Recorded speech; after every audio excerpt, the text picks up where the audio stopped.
صباح الخير يا حبايبي، عاملين ايه؟ كويسين؟ اخباركم ايه؟ نهاركم ابيض زي الفل يا رب. يا رب نهاركم معطر بذكر الله، ويكون يوم حلو ان شاء الله وجميل عليكم يا رب. عاملين ايه يا حبايبي؟ وحشتوني. كويسين؟ اخباركم ايه؟ النهارده بقى مع بعض كده هنعمل روتين كده في الريسبشن. هننضف الريسبشن بتاعنا وناخد شوية طاقة كده ونشاط. عايزاكي تتحمسي كده وتنشطي وتقومي تعملي تشوفي وراكي ايه في البيت وتنضفي كده وتملي البيت طاقة إيجابية كده ونشاط، وابعدي بقى عن الكسل والتكاسل. تمام يا حبايبي. انا دلوقتي بكنس الريسبشن، نفضته وبنفض الشبابيك، وهلم بقى القمامة لا مؤاخذة يا حبايبي، وهننضف مع بعض وهنمسح وهنفرش وهنعمل كل حاجة مع بعض. يا رب الفيديو ينول اعجابكم، وعايزة كومنت حلو منكم، وحطوا اللايك واشتركوا يا جماعة في القناة. انا بحبكم جدا جدا والله، ونفسي ان انتوا تكبروا معايا والقناة تكبر بيكم واشتركوا وحطوا اشتراك للقناة. ربنا يكبر بخاطركم يا رب يا حبايب قلبي، ويخليكوا ليا يا حبايبي. احنا بقى النهاردة ايه؟ عايزين يبقى كلنا طاقة كده وحماس، ونبعد عن الكسل والخمول. الكسل يعني بعيد عنكم واعوذ بالله، ويبعد عنكم عني يا رب. الكسل بيجيب الفقر بصراحة، يعني كنت اسمع كده من زمان. فاحنا نقوم كده ونشد كده نفسنا، ونقوم كده نروق ونمسح وندخل للبيت طاقة إيجابية، ونخرج الطاقة السلبية من البيت عشان بيتنا يبقى نظيف ودنيتنا تبقى هادية ونظيفة. النظافة بتجيب طاقة إيجابية وبتخلي كده يومك كده يبقى جميل وكله كده طاقة وحيوية ونشاط. تمام يا حبايبي. انا دلوقتي اهو جبت الممسحة وبمسح ونفضت طبعا الشبابيك، ونفضت الركنة، ونفضت الترابيزة بتاعت السفرة وكده. ايه، انا دلوقتي بلمع، باخدها تلميع. تمام يا حبايب قلبي. انا يعني النشاط حلو، وان انت تقومي كده وتصحي وتشوفي اللي وراكي، وما تسلميش نفسك كده للكسل وللتفكير وتقعدي كده وتبقي. لا، قومي قومي تنشطي معايا كده، ويا رب كده الفيديو بتاعي يديكي كده طاقة ويديكي تحفيز ان انت تقومي كده وتشوفي شغل بيتك، وتشوفي مطبخك، وتشوفي ولادك، وتشوفي كده محتاجين ايه وتعمليه. ربنا يا رب يفرحك بيهم ويفرح قلبك يا حبيبة قلبي يا رب، ويفرحنا جميعا يا رب، ويجعلها أيام جميلة وأيام حلوة يا رب لينا كلنا، يبعد عنكم أي حاجة وحشة يا رب. بس أنا يعني نفسي إن احنا ما نتكسلش، ونقوم نشوف اللي ورانا، ونشوف بيتنا ونشوف ولادنا، ونبعد عن أي حاجة تزعلنا. يعني نبعد عن أي حاجة تضايقنا وأي حاجة تزعلنا. لا، انتي بصي لبيتك وبصي لولادك يا حبيبتي، ما تخليش اي حاجه. انا بكلمكم كلام يعني عام، ان يعني انا عايزاكم تبقوا عايشين مبسوطين وسعداء. نبعد عن اي حاجه تزعلنا، ان اي حاجه تضايقنا. ما نحطش في دماغنا حاجه. نعدي ونرمي ورا ظهرنا. الدنيا بصوا يعني هي لحظات احنا بنعيشها كده، بنعيشها بسعاده وبحب مع حبايبنا ومع ولادنا. وتبقي بصي يعني بيتك ده مملكتك، تبقي في ملكة كده انت وولادك وجوزك، وتعيشوا في سعادة وفي حب. ترمي اي زعل، اي نكد، اي حاجة تعكنن عليكي صفو حياتك، انت ما تحطهاش في دماغك وعديها يا حبيبة قلبي. يعني انت خدي مني يعني والله العظيم نصيحة مني. يعني انا ام ل3 اولاد، بنتين وولد، وعندي يعني خبرة والله العظيم، يعني للي انا شفته على مر السنين وفي الحياة. ما تسلميش نفسك لأي زعل، أي حاجة تضايقك لا، عدي عدي عدي عدي. ما تسلميش نفسك أبدا لأي حاجة تعكنن عليكي، ولا تبصي لأي حد يضايقك ولا أي حاجة تضايقك. الدنيا مش مستاهلة خالص خالص. عيشي الوقت كده، الوقت بوقته، وعيشي سعيدة، وعيشي وفرحي نفسك وفرحي ولادك وفرحي بيتك. اوعي يا حبيبتي تتأثري بأي زعل أو بأي حاجة. والله العظيم انا كنت كده، كنت اي حاجه تزعلني، اي حاجه تاثر فيا ومودي في البيت يبقى وحش، فبالتالي ولادي بيزعلوا، جوزي بيزعل، فهو بيبقى البيت كله نكد كده وزعل. لا لا، ما تسلميش نفسك لأي حاجة. خديها مني نصيحة كده، ارمي اي حاجة كده ورا ظهرك، عيشي حياتك، عيشي سنك. لو بنوتة لسه متجوزة، رتبي وقتك ورتبي بيتك ورتبي نفسك واهتمي بجوزك. وعايزاكي كده تهتمي كده بنفسك وتروقي كده على نفسك وعلى بيتك وتخلي نظام في حياتك. النظام حلو جدا جدا وبيريح. يعني كل حاجة تعملي لها نظام، كل حاجة تعملي لها سيستم كده يبقى معين، يبقى فيه روتين كده في حياتك، لبيتك لولادك لجوزك لنفسك. اوعي تنسي نفسك وسط المتاهات وسط الدنيا، وسط مثلا اللي قلنا الدنيا غالية دلوقتي ومصاريف وكده. لا، ما نسلي احنا نعيش كده ونعيش اللحظات اللي احنا عايشينها، قليل كتير احنا عايشين، فنعيشها بسعادة احسن. انتي يعني روقي كده على نفسك، روقي على بيتك، عدي اي حاجة، خلي سيستم كده في حياتك، خلي نظام في حياتك، في الفلوس، في الولاد، في البيت، روتين لنفسك، انتي تشوفي نفسك، تجيبي لنفسك حاجة تفرحي نفسك بيها، تهتمي ببيتك وبولادك. وسيبي اي حاجة خارجية بره، ما تديها يعني اديها ظهرك، ما تبصيش لاي حاجة بره ممكن تنكد او تزعل. ماشي يا حبايبي؟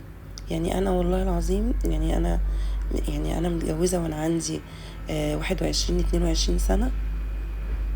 واول ما اتجوزت يعني خلفت الحمد لله بنتي الكبيرة. فانتي يعني انا كنت عايشة ايه، لا يعني منظمة وكل حاجة، بس عادي يعني عادي، المصاريف عادي، الفلوس عادي، ما كنتش عاملة نظام لنفسي.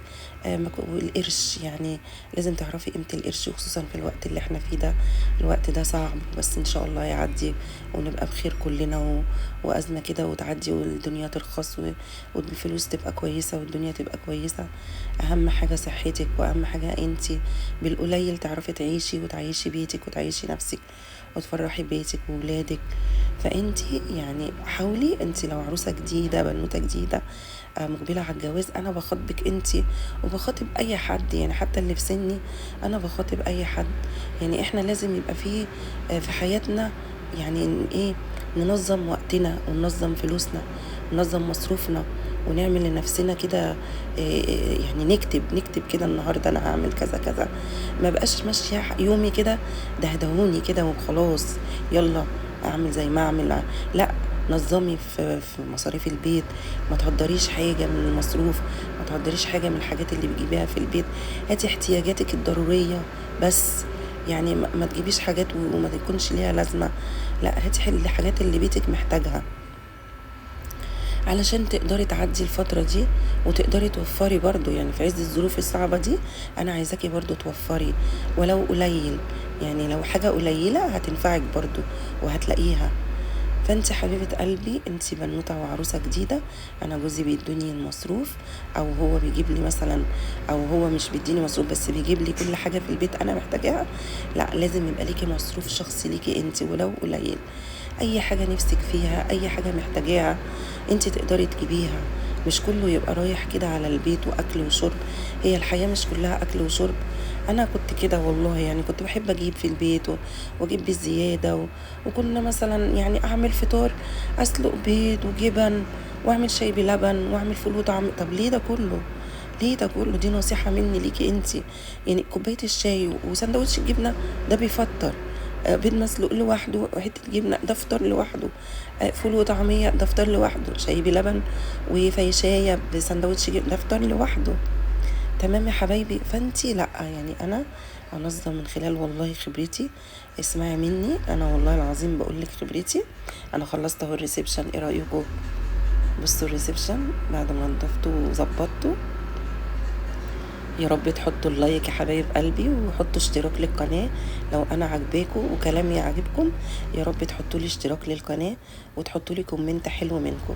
ده الحمام بتاعي، انا هعمل كده روتين كده في الحمام، ندعك الحوض واعزكم الله، هندعك القعدة والارضية وننضف كده الحمام مع بعض واحنا برضو بنتكلم.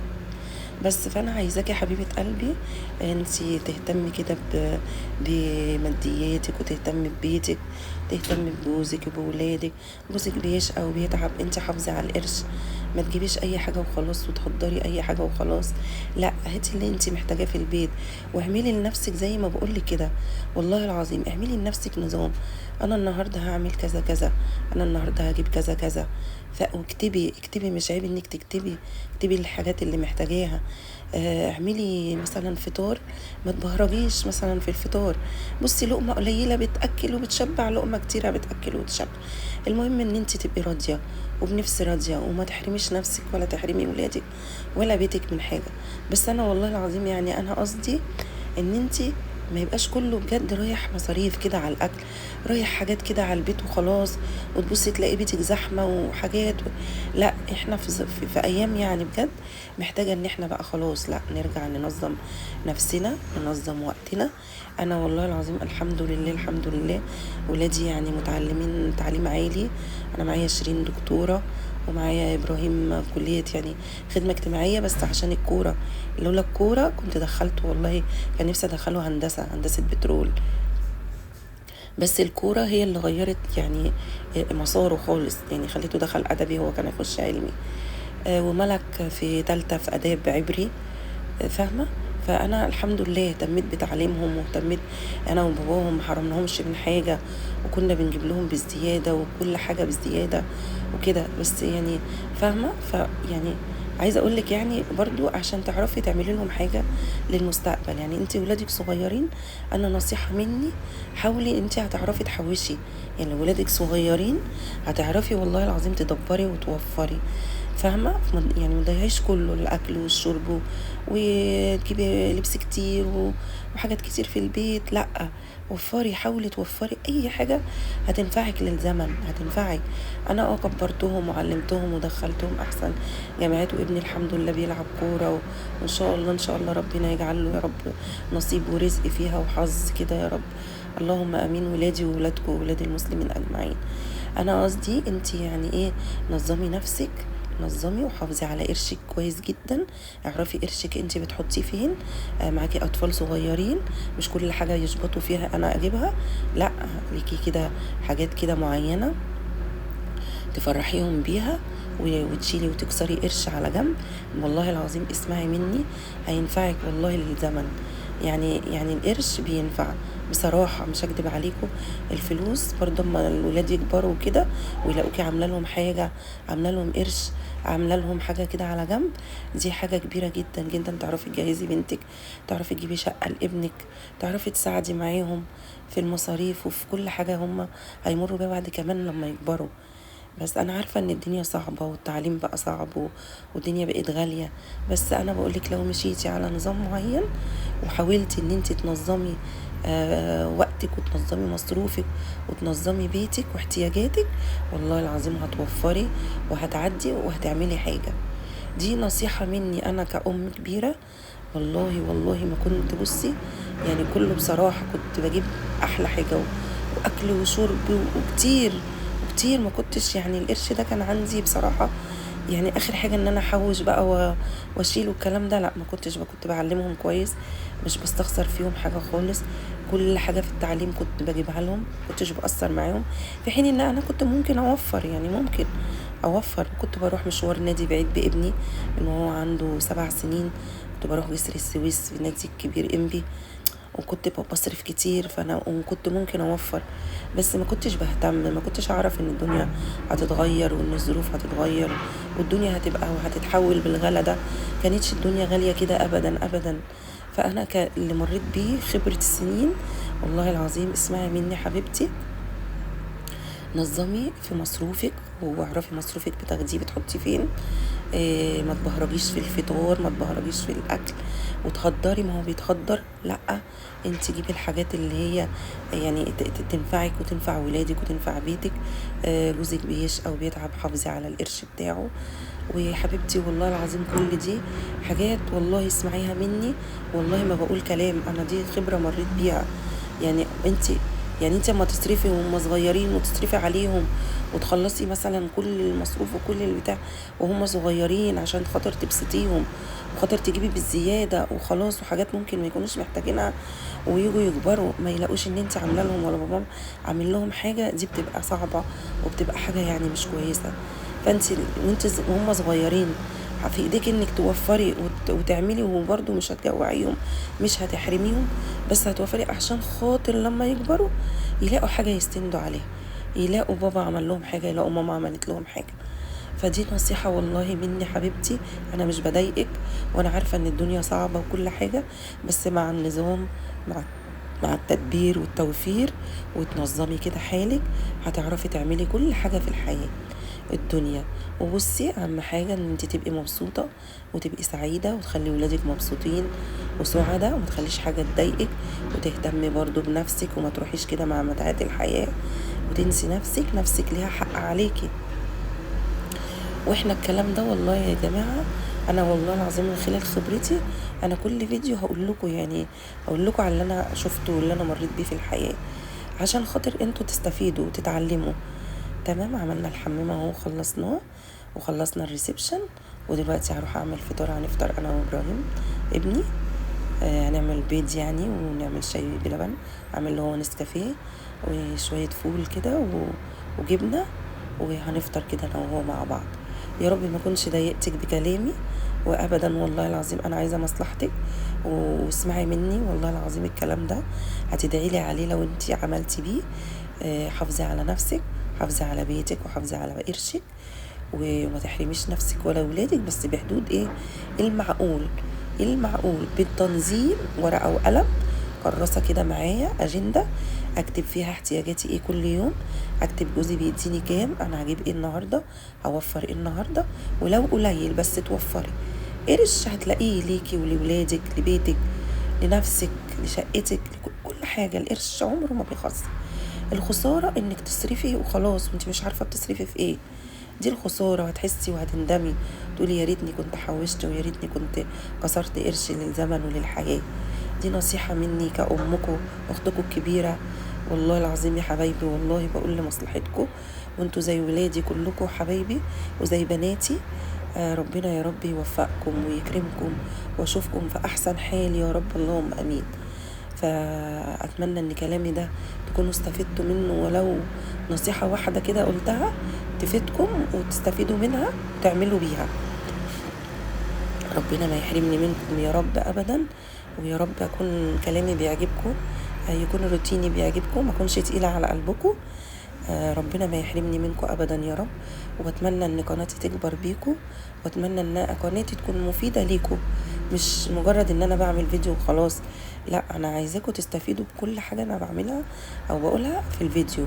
تمام يا حبايبي، وربنا يعمر بيوتكم يا رب، يجعل بيوتكم كلها عمرنا بالخير. واهم حاجة الستر والصحة، ربنا يا رب يرزقكم الستر والصحة والعافية، ويخلي لكم ولادكم وما يحرمكوش يا رب منهم، ويرزق كل مشتاق بالذرية الصالحة، ويرزق كل بنوتة بالزوج الصالح يا رب. حبايبي، تعبتكم انا من الكلام. حبايب قلبي، يا رب تكونوا استفدتوا، وحطوا لي اللايك، وحطوا لي تعليق او كومنت حلو منكم، وصلوا على النبي كده عليه افضل الصلاة والسلام. ألا بذكر الله تطمئن القلوب. يا رب دايما بيوتنا كده مليانة بذكر الله وعمرانة، ودايما عمرانة بالخير يا رب، وبالحب وبالود وبالفرح ليكوا وليا والولاد المسلمين أجمعين يا رب. ايه رأيكم؟ عملنا بيضة اهوت، وعملنا فول، جبنة رومي وفلفل رومي، ونسكافيه وشاي بلبن، ودي مربى توت، كان عندي شوية توت كده رحت عاملاهم مربى. وربنا يخليكم ليا وما يحرمني منكم، وانا فرحانة قوي ببقى معاكم كده، ببقى سعيدة.